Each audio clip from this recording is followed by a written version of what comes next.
বন্ধুসকল মোৰ নতুন এটা ভিডিঅ'লৈ স্বাগত জনাইছোঁ। বহুত দিন ধৰি ভিডিঅ' দিয়া নাই, ফিনিচিং কাম চলি আছেতো সেইটো কাৰণে ভিডিঅ' দিয়া নাই। নতুন কাম চলি থাকিলে দিওঁ। এতিয়া নতুন কাম জানুৱাৰীলৈ হ'ব, তেতিয়া দেখিব পাৰিব।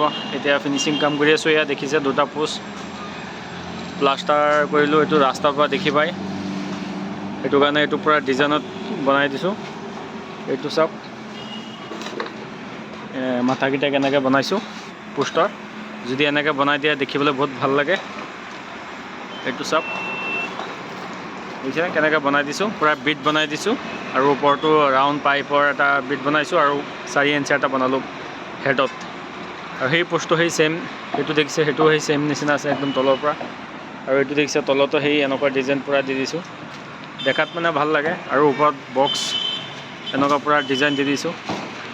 আপোনালোকৰ ৰাস্তা কিনাৰত ঘৰ থাকিলে এনেকুৱা দি দিব। আৰু ইয়াত দেখিছে এইটো হৈছে ৰাউণ্ড পোষ্ট, এইটো হৈছে ৰাউণ্ড পোষ্ট। এইটোতো মানে তেনেকুৱা ডিজাইন হ'ব, এইটো পোষ্টত যেনেকুৱা আছে এইটো পোষ্টতো তেনেকুৱা হ'ব। আৰু এটা এইটো পোষ্ট, এই দুটা ডিজাইন হ'ব। এইটো বহুত ভাল লাগিব এইটো, আৰু বহুত টাইম লাগিব, এইবিলাকৰ কামত বহুত টাইম লাগে। তে এইটো হোৱাৰ পিছত বাৰু দেখুৱাম। এতিয়া যিখিনি হৈছে সেইখিনি দেখুৱাম। আৰু এইফালে চিৰিটো বনোৱা হৈছিলে, সেইফালেও দেখিছে সেইটো তেনেকুৱা ছেইম। আৰু ইফালেও বক্সত তেনেকুৱা ডিজাইনেই দিয়া হ'ল। এইটো দেখিছে পূৰা চিম্পুল, আৰু বেছি ডিজাইন দিবলৈ গ'লে আকৌ দেখাত বেয়া লাগে। এইটো চিম্পুল এটা ডিজাইন দি দিছোঁ তেনেকুৱা। একেবাৰে প্লেইন দিলেও ভাল নালাগে, চিম্পুল এটা দি দিছোঁ। অঁ ভাইটি কাম কৰি আছা? অঁ কৰি থাকা। আৰু এইটো দেখিছে একদম ওপৰলৈকে আছে। এইটো চিৰিৰ ৰুমটো মানে বাহিৰে বাহিৰে এটা চিৰি বনোৱা হ'লতো। এইটো চাওক, এইটো বাহিৰে বাহিৰে এটা চিৰি বনোৱা হ'ল এক্সট্ৰাকৈ ঘৰটো। সেইটো কাৰণে এই চিৰিৰ ওপৰত এইটো টিং লগাই দি দিছে পূৰা, পানী পৰিব বুলি। এইটো ফল চিলিং হৈ যাব। আৰু আজি এইটো বক্সটো ঢালাই কৰিলোঁ। এইটো দেখিছে বক্সটো ঢালাই কৰিছোঁ। এইটো ফ্ৰণ্টৰ পৰা দেখুৱাম।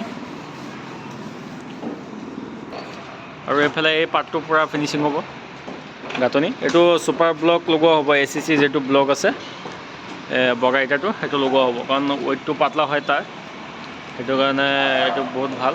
এইটো ইয়াত পাৰ্টটো বনোৱা হ'ব। আমি আগতে সেই ফ্ৰণ্টৰ বাহিৰৰ এইবিলাক কামটো কৰি লওঁ, আৰু এইফালে যে এই বাহিৰৰ যিবিলাক চিলিং টিলিং আছে এইবিলাক কৰি তাৰপিছত কৰিম। এইবিলাক দেখিছে, এইবিলাকৰ ডিজাইন হ'ব। এইটো মই পিছত কাম কৰিম, এইটো কৰা নাই। এই 2-3 দিন পিছত কাম কৰিম, যেতিয়া ভিডিঅ' হ'ব তেতিয়া দেখুৱাই দিম এইটো। বাকী এইটো পোষ্টকেইটা তেনেকুৱা। আৰু এইটো ৰাস্তাৰ লগতেই, দেখিবলৈ বহুত ভাল লাগিব ফ্ৰণ্টৰ পৰা। এইটোতো টাইলছ লগোৱা আছে, এইটোত লগাব ফিনিচিংকেইটা হোৱাৰ পিছত। এইটো অহাকালি এই চিলিংকেইটা মাৰিব লাগে। এইটো পিছত ভাঙি পেলাই বনাইছোঁ, এইটো দেখিব পাৰিছে পূৰা ভাঙি পেলাই বনোৱা হ'ল। এইটো এইবিলাক ভাঙি পেলাই বনোৱা হ'ল এক্সট্ৰা বাহিৰে বাহিৰে। ভিতৰৰ যিটো চিৰি আছে এইটো আমাৰ মালিকৰ, এইটো পাৰ্চনেল। আৰু এইটো ভাড়া দিয়া আছে যে, সেইটো কাৰণে এইটো এক্সট্ৰা বনোৱা হ'ল ভাড়া মানুহৰ কাৰণে। এইবিলাক দেখিছে ফ্ৰণ্টৰ লুক। এইটো ঘৰটো দেখিছেনে? মই আগতে কাম কৰিছিলোঁ ওপৰৰখিনি, পিছত কাম কৰা নাই। আৰু এইফালে আগফালে পূৰা ফুলনি চুলনি আছে, এইবিলাক দেখিছে। এইটো আশা কৰিছোঁ ভিডিঅ'টো চাই ভাল, যদি লাগে লাইক ছাবস্ক্ৰাইব কৰিব। আৰু এনেকুৱা ডিজাইন যদি দিবলৈ হয় আমাৰ লগত যোগাযোগ কৰিব।